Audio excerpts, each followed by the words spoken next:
ఇటీవల కాలంలో ప్రతి ఒక్కరు సనాతన ధర్మం అనే దాన్ని బాగా వాడుకుంటున్నారండి. సో, ఇప్పటికి మీరు ఈ సినిమాని రిలీజ్ చేసి ఒక సినిమాకు హైప్ తీసుకురావడం కోసం మీరు కూడా ఆ పదాన్ని దాన్ని ఎక్కువ వాడుతున్నారేమో అనిపిస్తుంది. అవునండి. లేదంటే నిజంగా సనాతన ధర్మ పరిరక్షణ కోసమే ఈ సినిమాని తీశారా? సనాతన ధర్మాన్ని పరిరక్షించడం కోసమే మన సినిమాలో ఒక పాయింట్‌ని ఎలివేట్ చేసుకున్నాం. నా వంతు సహాయం చేస్తున్నాను. సనాతన ధర్మాన్ని ఎలా కాపాడుకోవాలి, మన ధర్మాన్ని మనం కాపాడుకోవడంలో తప్పు లేదని నేను అనుకుంటున్నాను. నాకనిపించింది నేనొక్కడు మారితే సరిపోదు. నాతో పాటు ఇంక 10 మంది మారాలి. ఆ 10 మందికి మారాలంటే నేనెళ్ళి ఇంటింటికి ఎళ్లి చెప్పలేను కదా! 10 మంది చూసేదేది? 1 మీడియా, 2 టీవీ, 2 సినిమా లేదా నాటక రూపం అన్నీ వెళ్ళిపోయినాయి ఇప్పుడు. అవేం లేవు.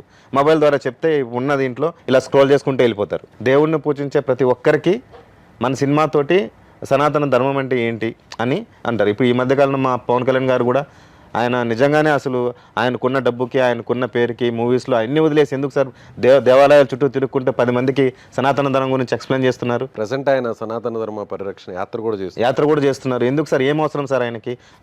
ఆయన పుస్తకాలు చదివారు, పెద్ద పెద్ద సిద్ధాంతులు కలిశారు. సో ఆయన ఓన్ చేసుకున్నారు ఫస్ట్ నేను మారాలి. వైట్ అండ్ వైట్ వేసుకుంటున్నారు, కాషాయం బస్సులు వేసుకుంటున్నారు. ఆయన చూపిస్తున్నారు ఎలా సనాతన ధర్మాన్ని ప్రజలకు ఎలా ఇంప్లిమెంట్ చేయాలన్నట్టు. సో అంత కాకపోయినా నా వంతు సహాయంగా ఒక 2 కోట్ల మందికి చెప్తున్నారు.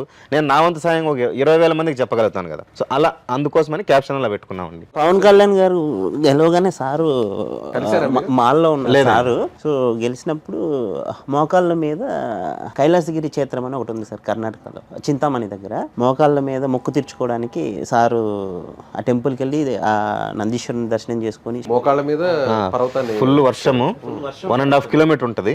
రోడ్ లేదు, ఏం లేదు, అన్ని రాళ్లతోటి పేర్చి ఉంటాయి. దానిపైన మొక్కు తీసుకున్నాను. అంటే మొక్కుని వచ్చాను యాక్చువల్గా. ఆయన గెలిచిన వెంటనే ఆయన కోసం వెళ్ళాను.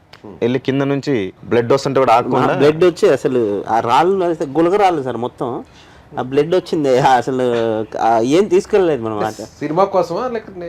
లేదండి, ఆయన అంటే ఒక అభిమానం. పవన్ కళ్యాణ్ గారు గెలిచారని మీరు అలా అవునండి, అవును. ఆయన గెలిచిన దానికి మొక్కు తీర్చుకున్నాను నేను. అదే మేము పబ్లిసిటీ చేసుకోలేదు, ఎవరికి చెప్పలేదు. నేను చేసుకున్నా, నాకు అలవాట్లేదు యాక్చువల్గా అలా. ఆయన గెలిచాడు, నేను మొక్కున్నా, వెళ్ళాను, చేయించుకున్నాను. అప్పటికే ఆయన మీద ఓ అది ఇది అన్నారు.